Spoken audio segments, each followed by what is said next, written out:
So welcome today to this free monthly call.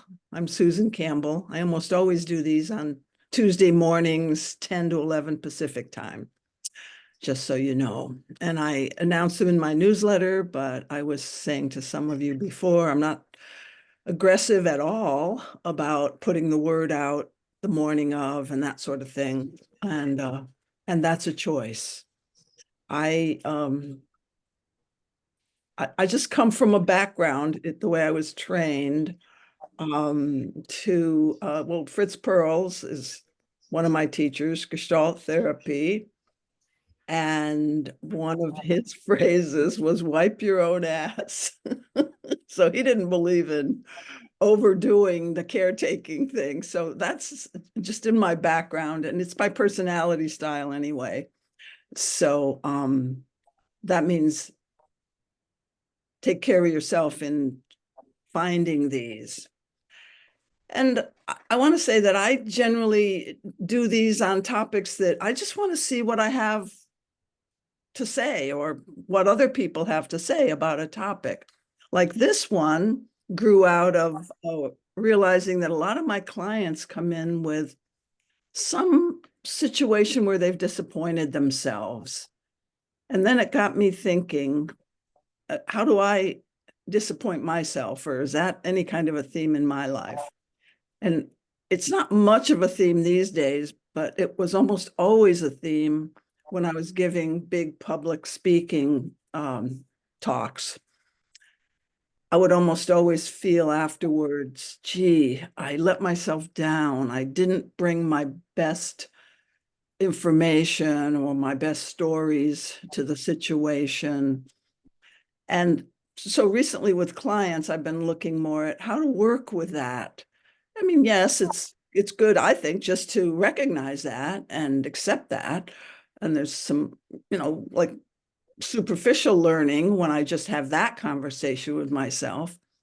But I've been going deeper with people about what to do when you disappoint yourself. So I'd like to share some of that with you guys today. But to warm us up, I'd love to hear from as many of you as possible. When have you disappointed yourself? So let's take a moment and really get in touch with that. Think of either a type of situation like I did, or even better, a specific situation where you've just had that feeling. And I want to even know, because that feeling is different for different people. So I want to hear about that. I don't want to program you too much. I'll just keep it to that question. When have you disappointed yourself? And then we'll work with that later on.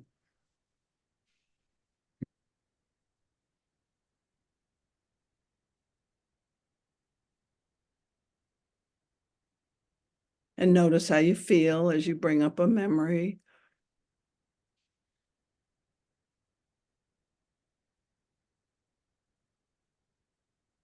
And Arthur, would you be willing to share? Or you got a comment or question there? I'm totally willing to share. Great, go ahead, please.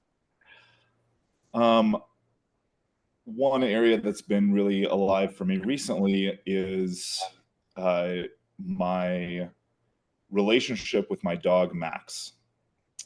And the way in which I've disappointed myself with respect to him is that I find myself often getting very frustrated and irritated with his behavior, which then often manifests as being somewhat aggressive and rough with him, like tugging too hard on the leash or yelling, or like if he's jumping up at me, like, kicking him back. I don't mean like kicking him in like an animal abuse way, but like engaging with him in a way that I'm not proud of. When I want to instead be able to muster up more patience and kindness and understanding that at the end of the day, he's just a dog and he's doing the best that he can within the scope of his training. And so when he doesn't do as I ask, for instance, and he's being a punk, you know, that means that I need to train him better, and I haven't done my job in investing the time in training him. So I know even when I'm upset with him, that really I'm just upset with myself for not having done the appropriate training. Mhm. And that oftentimes the things that I do, and when I react to his, let's call it non-compliance, is actually making the situation worse, right? Yeah. He's not learning to behave better when I snap at him and he internalizes a fear response from me, and then so it's a vicious cycle, and it's really difficult for me to get out of it. But yeah, so that's something that I've been struggling with a lot in the last few weeks, especially. Thank you so much. And I, for one, was really feeling feelings like I was feeling like what I imagine are your feelings as you were talking. So I want to encourage other people to be actively engaged in your listening as you listen to people share. We're going to do some sharing like what Arthur started us on for a while, and then I'll take you through a couple of different ways to work with disappointment feelings in a way that will help you know yourself better and hopefully um, be be more the way you would like to be in these situations, grow toward that over time. Anybody else willing to share some way you disappointed yourself or a situation? Dex, and then Karen. Yeah, I thought of a couple of things.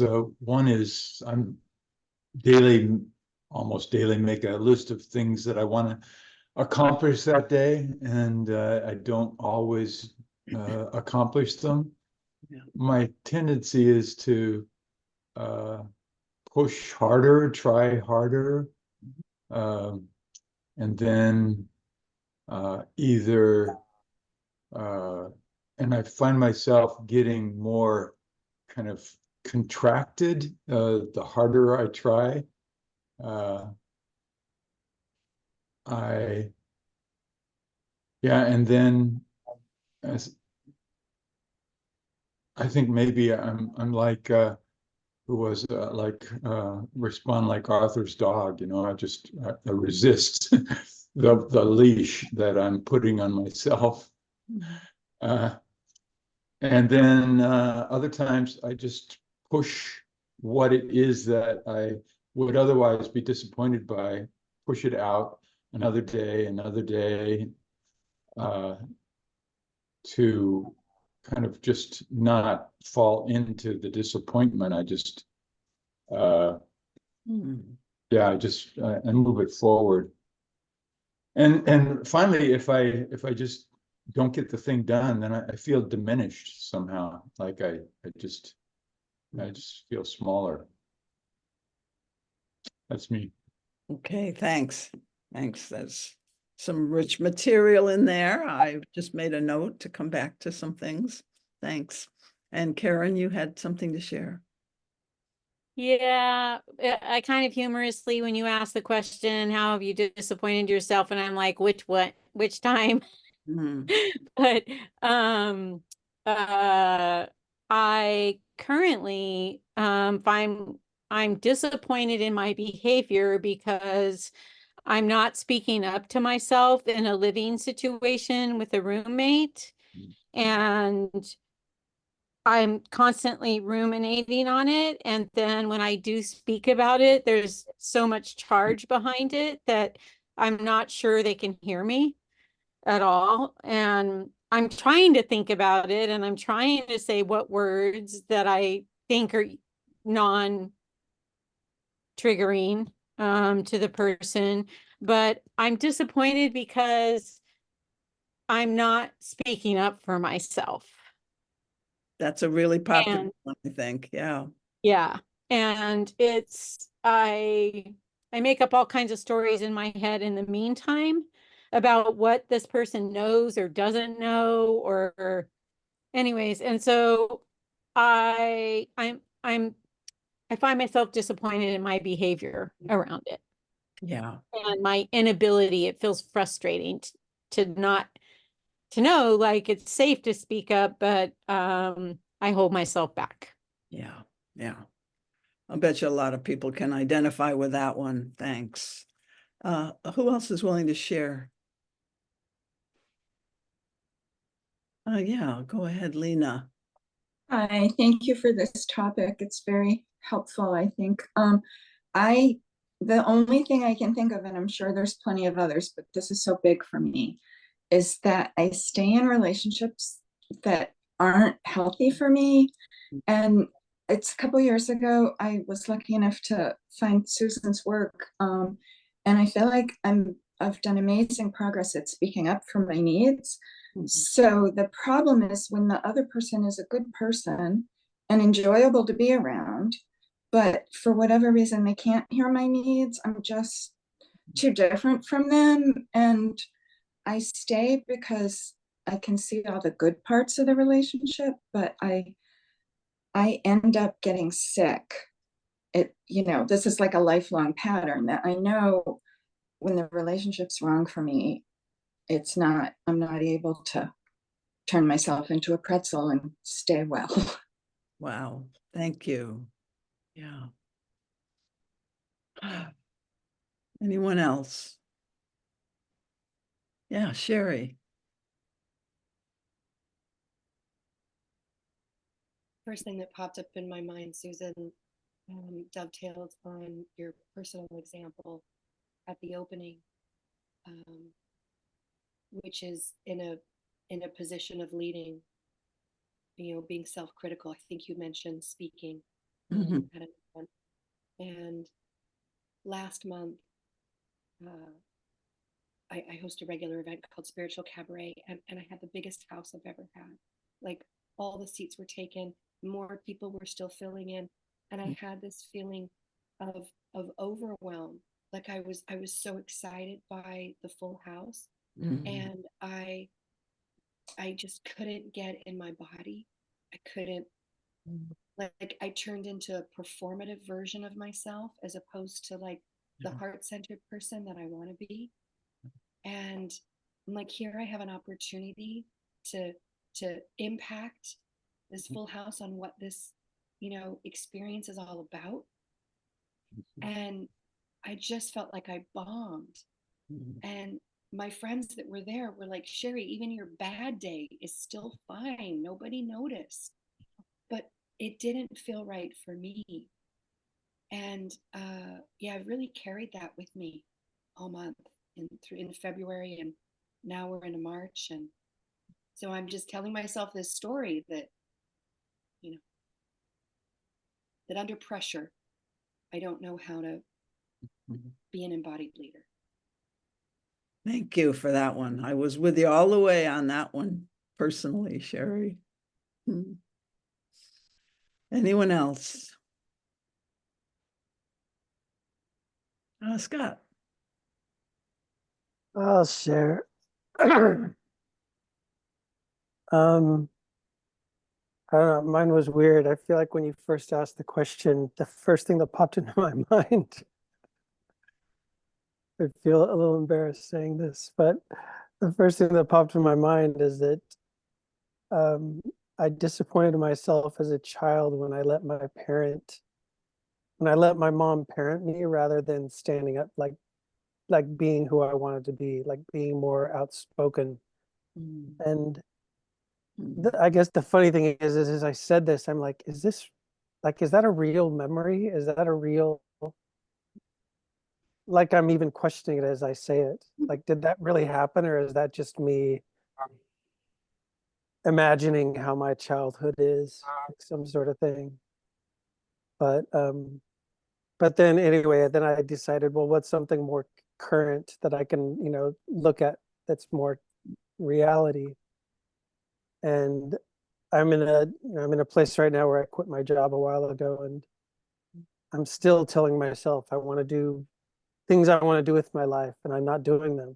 I'm just imagining, fantasizing, doing the dishes, cleaning the house, doing everything but the big things I want to do. And yeah, every morning I wake up thinking, oh, I'm gonna like do what really matters, and then every night I go to sleep with these feelings of like, fuck, I didn't get to do it again. Hmm. Thank you. Let's again, all of us, kind of feel with what we're listening to here. These are probably things we can relate to. Yeah. And Suzanne, you had your hand up too. What I noticed that triggers me into self-recrimination or doubt about my ability to really change and make a difference in how I show up, how I want to, how I would prefer to show up as in my relationship with my partner. He'll do something or leave something undone, and I have this compulsion to say something about it, and I've gotten better and catch myself and hold back and don't say anything sometimes. And then still on other occasions, I will say something, and it may be in a kinder way than I used to say it, but it still doesn't feel good to me. And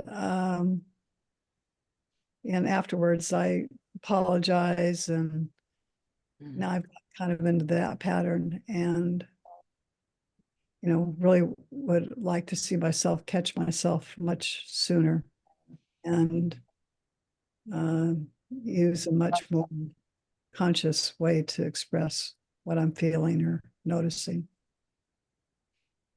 Okay, I've got something for you. Oh, And all the other people who said I don't speak up, that theme, that's such a common theme. So I say I've got something for you. Like there's going to be two practices I'm going to teach you guys today. I'm going to guide you through. And the second one is going to be what I've got for you, Suzanne. But the first one that I share with you is going to be useful also. So that's my promise. great. Anyone else?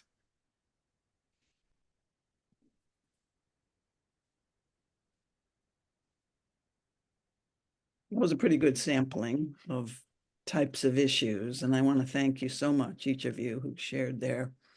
And the next step in this, I'm going to take you through an exercise that's kind of similar to what I guide people into when they have a trigger reaction, or as soon afterwards as you realize you've had a trigger reaction.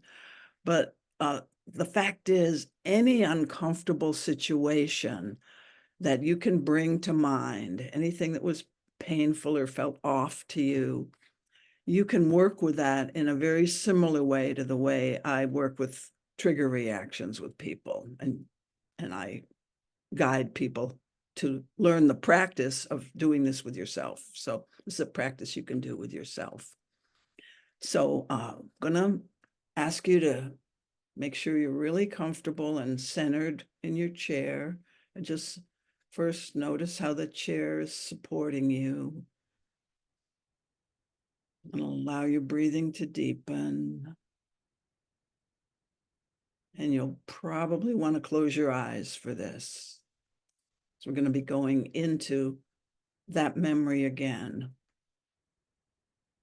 The memory that you brought up when I asked you to think of a time when you had disappointed yourself in some way. But first, we're going to really resource ourselves by continuing to focus on the breath, particularly the out breath, and allow yourself to become more and more relaxed, calm, open. Focusing on your body sensations, the sensation of the chair holding you, that safety and support, the resource of the breath.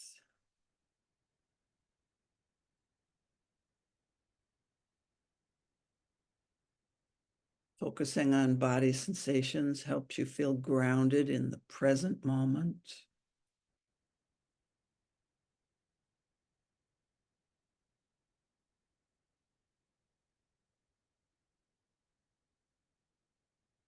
Just being with that for a minute.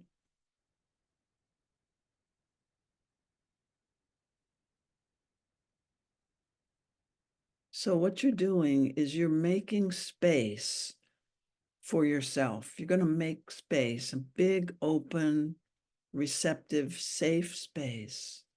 So imagine yourself as you're breathing more and as you're more grounded in this moment, in this chair.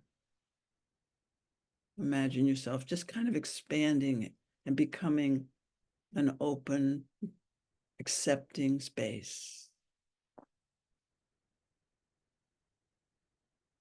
And now you're going to bring in that memory, however that occurs to you, whatever time it takes, just bring in the memory. It can be a general memory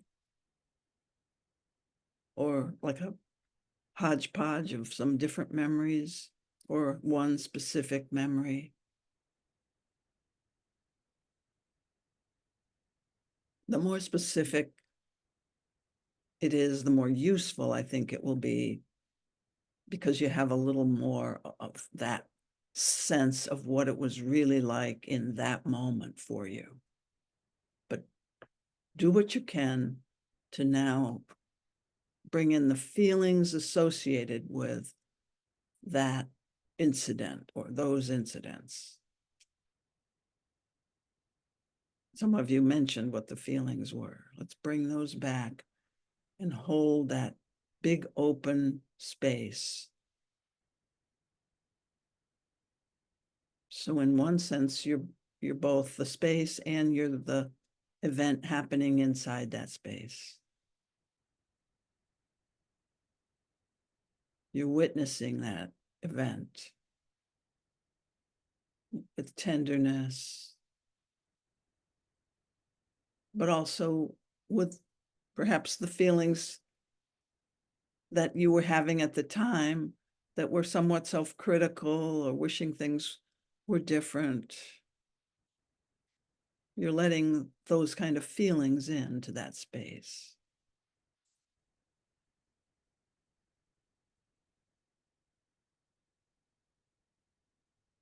And notice as that space, as that witness, the body sensations and feelings of the person in that situation after you realized you disappointed yourself. Like, oh no, there I go again. What did you say to yourself? Oh, I missed a great opportunity. Or I'm not respecting myself. Just any self-talk that was there. Bring that in.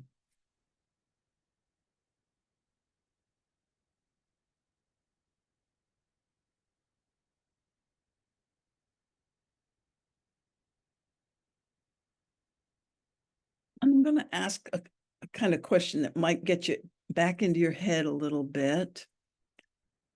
What standards were you violating that you hold for yourself? What expectations were you violating or letting yourself down about? So we're now using this inquiry to look a little bit more at our own identity.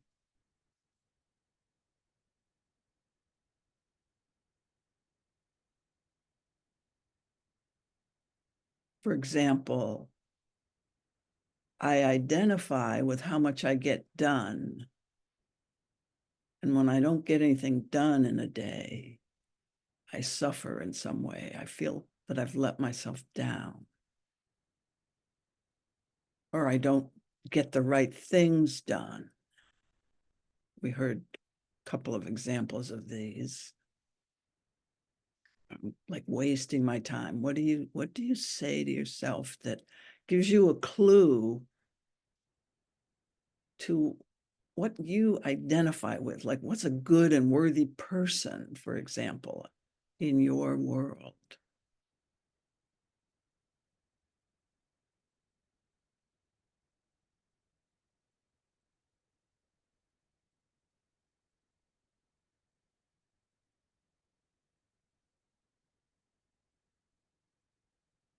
And as you sit with yourself, perhaps the witness also has some kind of message for you or some kind of guidance for you. So as you're witnessing, as you're listening to yourself, as you're kind of thinking about your values and what types of things make up your identity. I'm a good person who doesn't hurt others. Whatever those statements are that are about how you're supposed to be in order to respect yourself. These usually aren't silly things. They're usually pretty significant to you. But now see if there's any other insights or messages coming to you from this wiser part of yourself, this larger part of yourself, I'll just say. I'm just kind of suggesting that maybe some new information comes in or some new way of feeling about yourself comes in when you simply hold a spacious presence for that disappointing experience. See if you get anything. When I took a client through this recently, he had, when he wasn't doing this exercise, he thought he had made a mistake in a meeting where somebody else said, well, you didn't say this. Now, what about this? So he took that as a criticism. But when he was more open and looked into it more, he had a bigger view. Like maybe it wasn't a boo-boo or a mistake. Maybe I just saw a different angle and this other guy saw his angle. So that was a little surprising to him. So I'll be quiet for a minute or so here and just see what might come to you about your situation.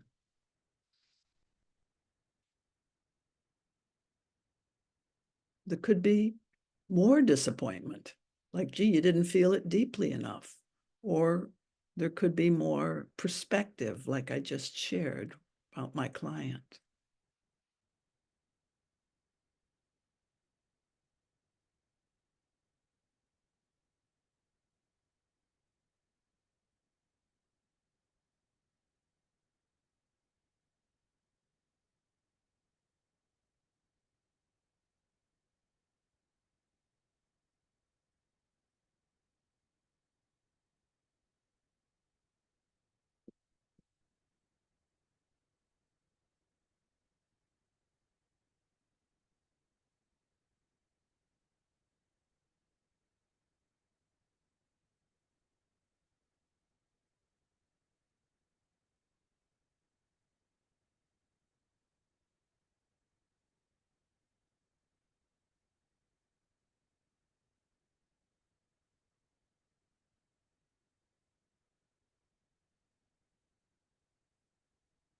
And now we'll take the next 20 or so seconds to gradually come back to being here in this group.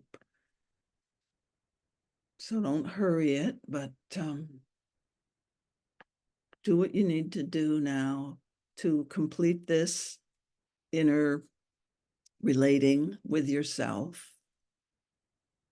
And we're going to open our eyes and maybe stretch or move your body a little bit and get ready to come back and share some things or listen to some other people sharing.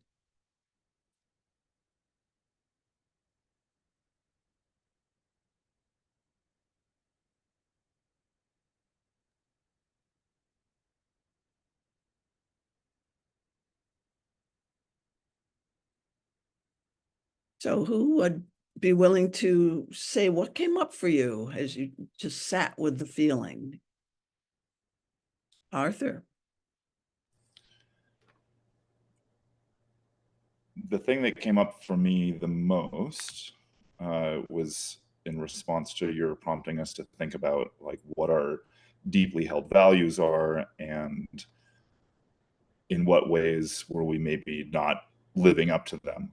Mhm. And the two that came to mind in particular were one, that I can conduct myself with a certain level of calm and equanimity in the face of difficult or otherwise frustrating circumstances, stimuli, whatever. And that I'm not the kind of person who it just gets frantic or out of control or whatever. And the second thing that came up is that I take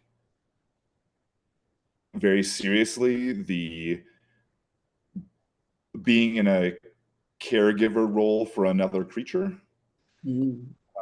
And that is, I mean, in my situation in particular with my dog, like that's really important because like I'm responsible for his well-being and I want to do it right, damn it. And so in those cases where I react badly to his not doing exactly as I might wish, you know, that reflects badly on me in terms of, I mean, for myself, right? In terms of not caring for him properly, not giving him the training that he deserves, that I committed to when I decided to get him. Mm. Yeah, thank you. One of the phrases you said was, "I'm not the kind of person who," and that's such a good sentence stem when you want to look at your identity, what you hold as this is who I am. In a sense, it's kind of personal boundaries. You know, my personal, there's a different kind of personal boundaries than what I will accept from others. There's a kind of personal boundaries this is what I accept from myself. So this is within the me zone. And these things are things I don't accept from myself. Like even gently kicking my dog, for example, that's outside of my scope here of me. So this exercise is really good to help you get a deeper sense of your personal boundaries. And sometimes it is affirming, like, yes, this feels like the me that I want. Other times, and maybe we'll see this as we hear other examples, you wonder, where did I get that boundary? Where did I get that idea of this is what a person needs to be? I'm not sure we had any that will fit that, but maybe the one about to-do lists. I mean, Dex, you didn't say to-do list, but it's that getting things done. Where did I get that value? Well, I mean, in some ways it's obvious. It's our whole culture is a kind of a do kind of culture. And yet it's sometimes good to go, where did that come from? Or even a nice value, like I'm the kind of person who's a good caregiver. I take that very seriously. Not that it's one that you wouldn't want to have, but yet where did that come from? Not everybody is going to have that one. So just having a little more depth of how you look at yourself and where you get clues about habits and patterns. Some of your patterns are authentic. They've been honed by reworking your conditioned patterns, your like childhood and social conditioning. Some of your patterns are automatic, unquestioned, and sometimes not quite on with your authentic self. So I'm suggesting that. We'll see if that turns out to be the case for you. Scott, would you share? Yeah, I guess just going going off what you were just saying, I noticed as I was doing the the guided thing that I feel like I was getting lost in, I kept switching from how I'm disappointing myself into noticing it was, my brain was switching over into how I'm disappointing other people and how it's, and it's funny, I had to like re-remind myself, oh no, this is about how I disappoint myself. And I was just noticing how automatically my brain just goes outside of me and sees it as how I'm disappointing other people and how they see me. And yeah, that just, I it love was, that. That's the same as my client that I kind of gave an example of, where he, just because somebody else had a different angle on something, he immediately criticized himself. And then when he took some time, it's a little different than what you're saying, but it's like, then when he took some time, he realized, I'm defining myself by the way others see me. And wait, I'm now more in touch with something almost like an inner wisdom. But I like what you said there, Scott, because you just saw a pattern. yeah, Once we see patterns, we're more empowered to notice them in the future, make some choices around them, and that sort of thing. yeah. That's the theory, but I actually think it works that way. Anybody else willing to share? Suzanne.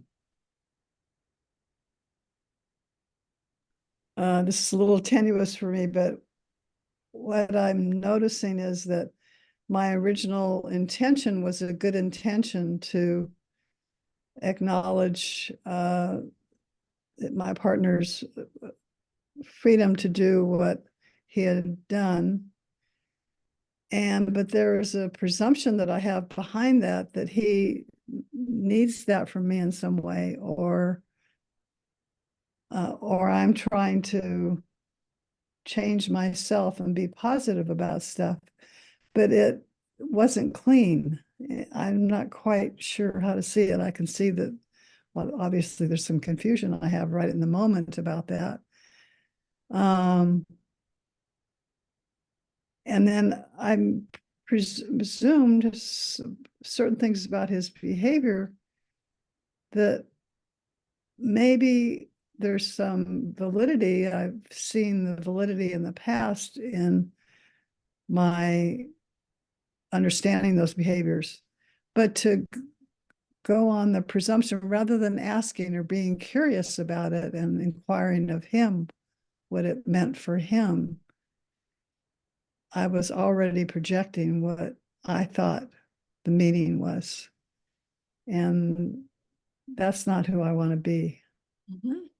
And so there's where that disappointment in myself comes from. It makes it into a muddle instead of, I don't know if I think this process of beginning to recognize it will help me now become clearer and not, throw mud on the situation in the first place, but rather come from a different place in myself that I'm not real familiar with, but that I want to be able to choose to come from.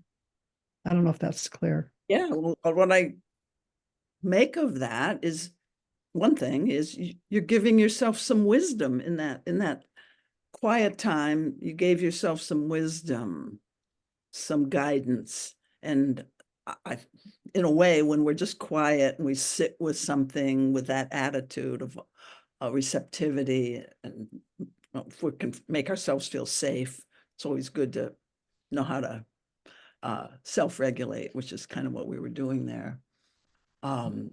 Then you receive guidance from yourself, but from a bigger part of yourself. So look like that was happening. I'll hear from Dex and then Ava, and then I want to teach you another practice. Okay, Dex first.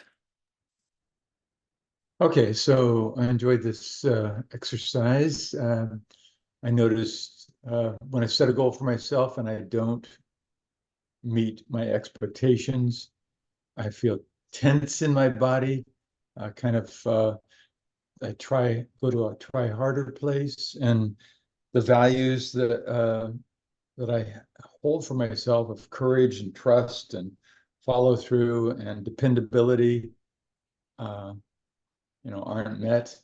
And then I went to that wise part of myself aspect, and I learned that I could ask for help, that there are people that would support me if I asked for it. And I tend to kind of hold these responsibilities as, just it's up to me.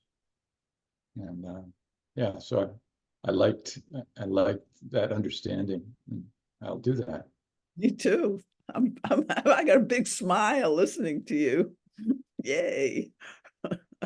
It's a good example of inner wisdom coming through. Thanks. Ava, do you want to take your turn? Yeah, sure. So I had a memory of me getting frustrated at my dad for criticizing me, and me arguing back at him, and also like a ex-boyfriend from a long time ago where I said some regrettable things because I was frustrated and mad. And I guess what I told myself was, I'm not the kind of person who gets reactive. And I really love this exercise. I think my inner witness, I realized like, oh wow, I expect myself to be a superhuman and not have any emotions. And then I thought, oh, I wonder if I hold this of my parents too, this expectation that they're not supposed to have any temper and just be never raise their voice at me or never have an emotional reaction. And so yeah, I just felt like a relaxation of towards myself and towards my parents and others. Beautiful example. Thank you. All righty. So any other comments about this? Not so much just sharing, but just a comment or a question before we move to the other exercise that I like.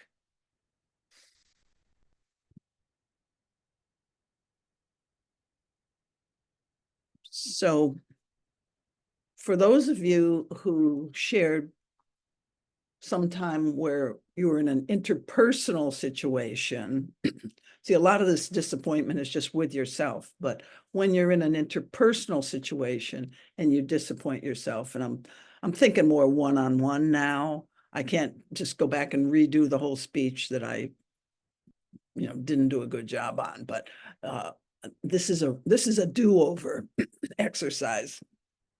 It's the thing that it's in my book, Getting Real, in the chapter called Revising. The subtitle of that chapter is You Can Go Out and Come In Again. You can actually go back and redo a conversation or at least redo it in your own mind. And so I'm going to take you through that, but some of you have already thought of a situation where you spoke in a confusing way or you didn't speak your full truth. It's that sort of thing. Or maybe you really didn't want to share the truth. You tried to do this in the past and it didn't go well.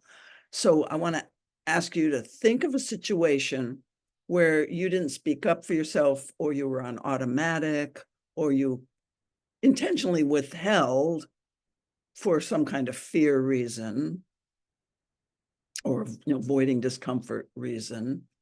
So just think of one of those situations, and some of you already had one, and even the ones that some of you brought up that were more with yourself, they may now have an interpersonal example go with them. So just see if there was anything. I'm going to move through this one a little more quickly. So it's a situation where you just weren't your best self, but it was an interpersonal conversation type situation.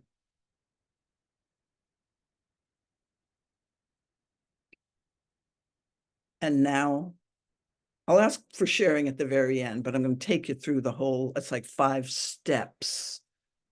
So you've got the situation. What reason do you give yourself if you just had to think of, well, why didn't I speak up? Or just like a deep reason or a superficial reason, just whatever reason comes. So it doesn't have to, we're not going to critique your reason, but we want to look at it as part of the whole picture. For example, I didn't think the relationship was worth it. I hear that one a lot. You know, I'm not that invested in the relationship. It doesn't matter that much. So I just kind of told a lie or was kind of altered my truth from like a people-pleasing pattern. So you might have that, or you might, what reason do I have? Do I give myself? Well, I was in a pattern. You know, I just automatically agree to things, or I just automatically am critical. You know, those things that you already know you automatically do. And then later you go, oh man, that was my pattern again. So, you know, give yourself that reason. It's good to be aware of our patterns and to admit them and have some kind of vocabulary or label for them, like people pleasers, a common label. So what was the situation? What reason did I give for doing that or not speaking up? Now here's one, the critical one. If I had felt completely safe in that situation and really kind of on top of my pattern, I wasn't, or maybe you could say underneath your pattern, because patterns are usually on top of more authentic feelings. But if I'd been truly in touch and not in a pattern, what might I have said? Or maybe I would have confessed that, you know, I was in a pattern. I didn't mean what I said when I was in that pattern. Like I said yes to helping you move next weekend, when really, you know, I've got a paper due that I was supposed to do that weekend. But I just said yes because, you know, that's my pattern to, you know, try to be a good friend. And, you know, so the idea is, what would you have said if you felt completely safe to just admit whatever was going on that was deeper and more authentic? So now I'm going to ask for some shares, just this piece. What would you have said? So take a moment to see if you're willing to volunteer. Formulate the exact words you wish you had said back in that situation.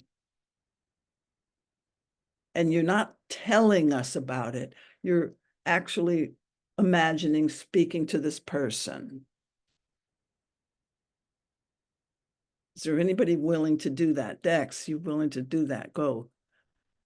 What would you have said to this person? So imagine you're right there with him or her or them. So I was imagining reacting angrily, and what I imagine myself saying instead is, "Tell me more." Instead So if of, you went back to that person, now to actually clean it up, so I'm glad you gave me that good short example. You might say, you know, when that happened and I got angry, I was automatic or I was triggered. And if I had it to do over, I would have simply said, tell me more. So that would be the conversation, but I didn't ask you to do that. I just asked you to say what, you know, what your more authentic response would have been. So now Can you try saying that, like going back to clean it up? Yeah, What was, so I kind of realized, do what I did, but in your own words. yeah, I realized I was reacting to what I heard you saying, and I reacted out of anger. And what I would have rather done, and what I want to do now, is to be curious. I'd really like to understand what was going on. And Great. I Yeah. feel myself like open up like a flower. Yeah. And Oh, that's nice too. yeah, instead of contracting. I always recommend to people when you're having a significant emotional conversation that if it's relevant, do what Dex just did. And it's kind of like, and now that I've said that, I feel my chest opening up. I feel softer toward you. You know, now that I've said that, I feel is a great sentence stem to bring you back into touch with yourself, because perhaps you've had nervousness while you're talking. And now that I've said that, I feel calmer, that sort of thing. That was great. Thanks. Good example. Ava, you want to try it? I'm confused. So Okay. is this the situation where you're also disappointed in your reaction? Good point.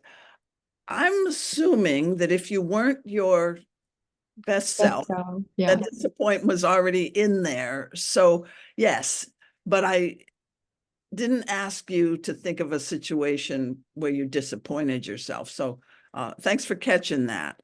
I made a kind of generalization in my own mind that this exercise would be a good exercise for when you've disappointed yourself under the conditions of an interpersonal relationship where you hid your truth or was on automatic. So it's only that type of disappointment that we're talking about. Okay, got it. Thank you. Anyone else want to give us a redo just so we can get a feel for how easy or not perfectly easy it is to do this? It's a little challenging. Sherry, thanks. I'd like to try this one. It feels a little messy or maybe complicated, but I'm just going to practice and see how this goes. So the prompt, as I remember it, was if I felt more safe, Yeah. what would I have been able to say? Mm-hmm. And so it goes something like this. I'm noticing a pattern that I shut down and freeze when my needs don't get met. And what I want to be committed to now is to advocate for my heart in service of avoiding the feeling of self-betrayal, because that's my number one priority. And is there an actual statement that you would make that would be different than what you did say, or was that it? Well, I was in freeze response. So, and I'm going back to my, the marriage that I'm sort of still healing from, the divorce, even though it's been many years. I'm doing some deep work now. And what I'm recognizing is that there's this forgotten healing piece of self-forgiveness. Mm-hmm. For the times when I just accepted the way that I was being treated and I made it okay by staying. Mm-hmm. And so what's mine to own instead of blaming the other is that I stayed.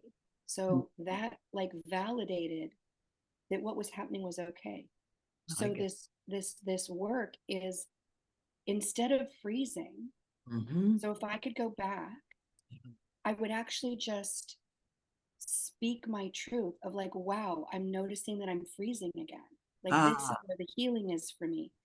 So the speaking that never got spoken was, Mhm. I'm noticing that I have a pattern of freezing and I'm not speaking up for myself. And what I really want to do is tell you how this hurts my heart. Mhm. Good. And Yeah. then see what's there, Mhm. because I can't control, someone else's response to my emotional experience. Yeah. Yeah. So just notice how you feel as you speak those words. Activated. Uh-huh. My tummy's really tight. Yeah. And even my throat is is tight. Yeah. Yeah. So some of us, if we're doing this on our own while witnessing Dax Balloons. and then Sherry balloons. Oh, you're getting some cheers there, Sherry. While we're listening to these others, I'm really asking you to do your own exercise, like if you had it to do over, just do that in your mind right now, because we're not going to have time to hear from everybody. And sometimes when you redo it, you're going to feel better, like Dex did. He better, what I mean by better. And then sometimes you're going to feel like a little, oh, this is a little more challenging, I'm a little contracted and so forth. And so that your answer to that question, how does it feel to speak this, even in the safety of it's just us here, the person's nowhere near us? How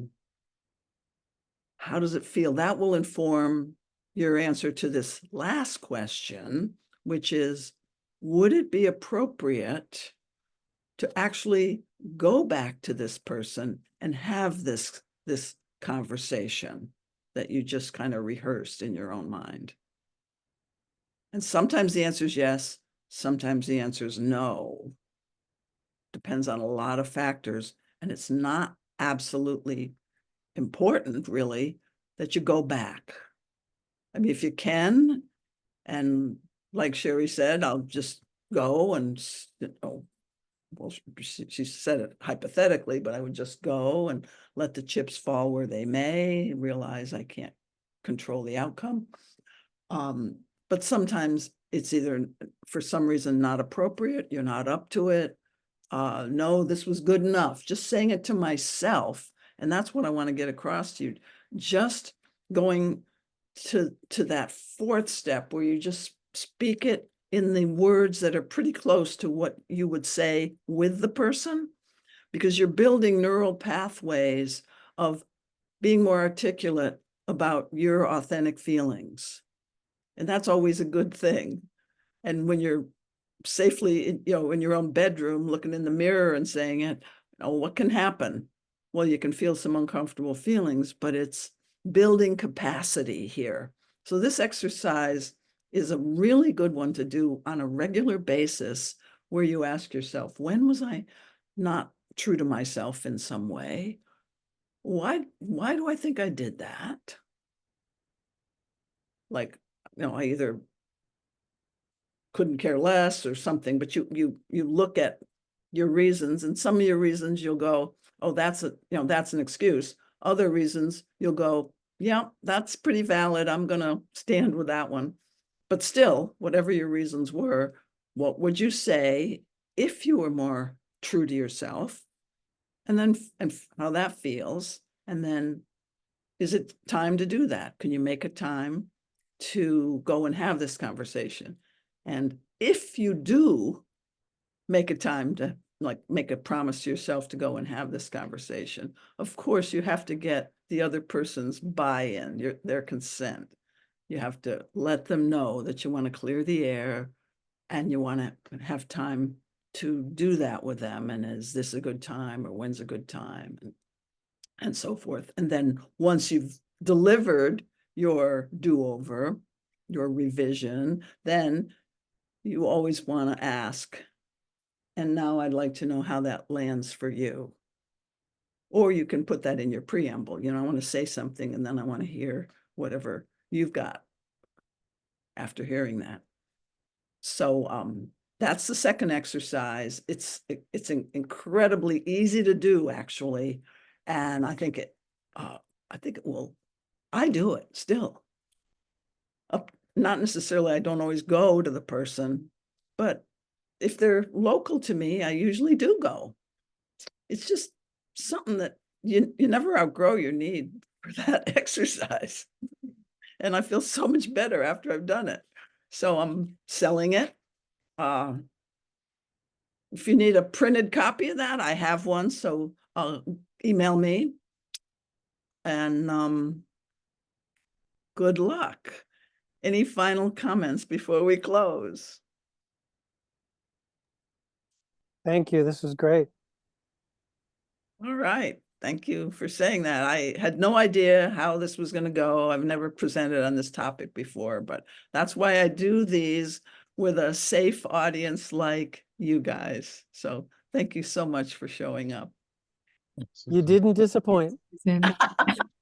Yeah, I feel pretty good. I feel pretty good because you guys came through. I always need dialogue to make this stuff work. So you didn't disappoint either. Thanks. Thank you. That was very helpful. Bye-bye. Thank you, Susan. Bye, everyone. Thank you.